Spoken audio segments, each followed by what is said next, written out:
Guyyaatti Andu'aalemii beellama mana murtiitti deebi'u baay'een keessan akka eegaa turtanii shakkiin qabu jechuudha. Anillee guyyaa kana guyyaanni beellama mana murtiitti qabu anillee dhaga'uudhaaf eegaan ture baay'ee tokko jechuudha. Kunoo guyyichis gahee har'aa jechuudha. Andu'aalem mana murtiitti dhiyaatee ture guyyaa beellama isaa har'a ture. Beellamaan kan inni deebi'e har'a ture mana murtii dhaqeera. Mana murtiitti dhiyaateera. Egaa mana murtiitti hoo maaltu jedhamee maalirras gahamee kan jedhu sinii fidee dhufeen jira jechuudha. Nagaa Waaqayyo hunduma keessaniif haa baay'atu. Kabajamtoota hordoftoota akkam jirtu nagaa keessanii ani baay'ee nagaa galata Waaqaa ta'u. Baga jiraattan baga har'a geessanii guyyaa kana baay'ee sardameetiin jira jechuudha jechuun dhugaa baruudhaaf dhugaa dhaga'uudhaaf dhugaa qorannoo dhaga'uudhaaf guyyaa kana baay'ee tokko eegeera garuu mee barreeffamicha isiniin dubbisaa egaa ibsa bahee erga mana murtiitti dhiyaatee booda maaltu jedhame maaltu ta'e kan jedhu isiniifan dubbisaa. Poolisiin bu'aa qorannoo reeffa kaadhima artistii Andu'aalem Gosaa mana murtiif dhiyeesse. Artisti Andu'aalem Gosaa du'a kaadhimaa isaa Qananii Addunyaatiin wal qabatee to'annoo poolisii jala ooluun torbeen lama dura mana murtiitti kan dhiyaate yoo ta'u poolisiin qorannoodhaaf guyyaa dabalataa gaafate. Manni murtii guyyoota poolisiin gaafate 14 keessaa 13 eeyyamuun har'a bitootessa 26 bara 2025 beellame. Beellama har'aa irratti artisti Andu'aalem Gosaa mana murtii sadarkaa jalqabaa federaalaa ramaddii araadaatti kan dhiyaate yoo ta'u poolisiin bu'aa qorannoo reeffaa shamarree Qananii bakka lamaan itti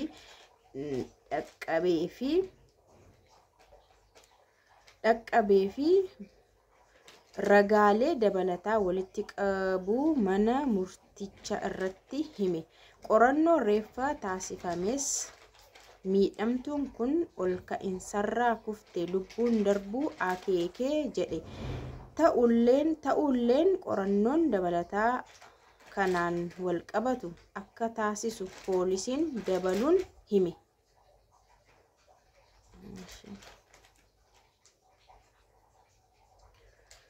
Gama biraatiin bakka balaan kun itti dhaqqabetti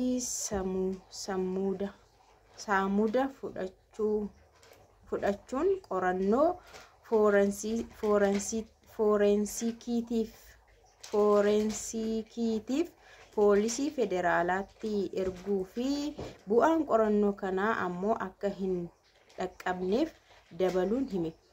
Kana malees bu'aan qorannoo bilbilaa harka Andu'aalem irratti taasisaa jirus akka hin dhaqqabne hime.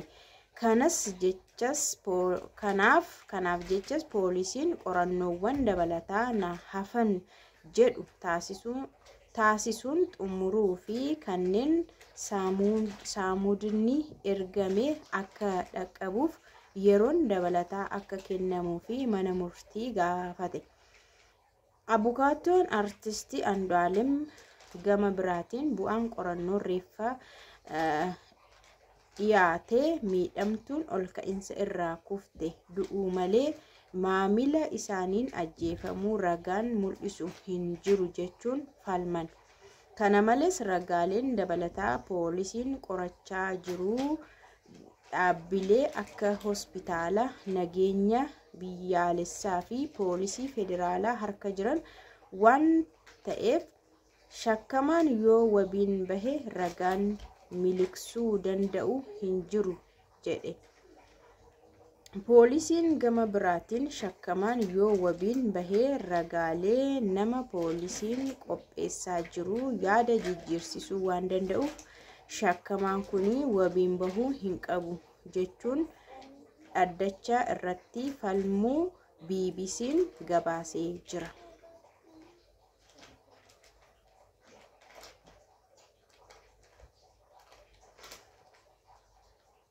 Manni murtichaas falmii gama lamaanii erga dhagaheen booda poolisiin ragaalee qorannoo na hafan jedhu akka dhiyeeffatuuf guyyoota 12 dabalataa hayyamuun mirga wabii abukaattoon gaafatee kufaa godhee bitootessa 29 bara 2017 akka lakkoofsa Itoophiyaatti beellama qabatee jira.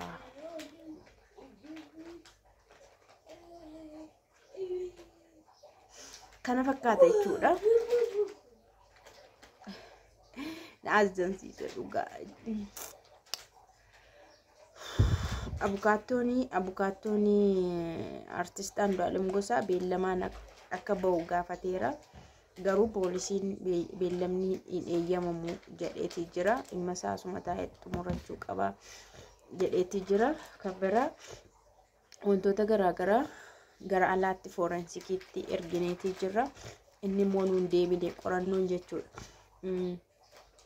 Qorannoon kun nuun hin deebine naamuna isa jedhamu jechuudha. Naamuna afaan Oromootiin maal jedhe naa dubbisamuu dide. Isaanii hin deebine waan ta'eef bilbilli Andu'aalemis qorannoo irra jira waan ta'eef kun waan jiruuf hin eeyyamamu beellamni illee jedhee jira. Garuu Waaqayyo dhugaa haa baasuun siniin jedha. Ani baay'ee tokko guyyaa kana baay'ee tokko sardamin ture jechuun waa murtaa'u wayii waa hundumti isaa xumuramu wayii natti fakkaate. Garuu dhimmi akkasii durumaa kaasee iyyuu dafee hin xumuramu. Qorannaa baay'ee barbaachisaa, sakatta'insa baay'ee barbaachisaa. Wanti ba'e lubbuudha waan ta'eef lubbuun kun immoo akkanumatti waanuma yeroo muraasatti waan xumuramu natti hin fakkaatu.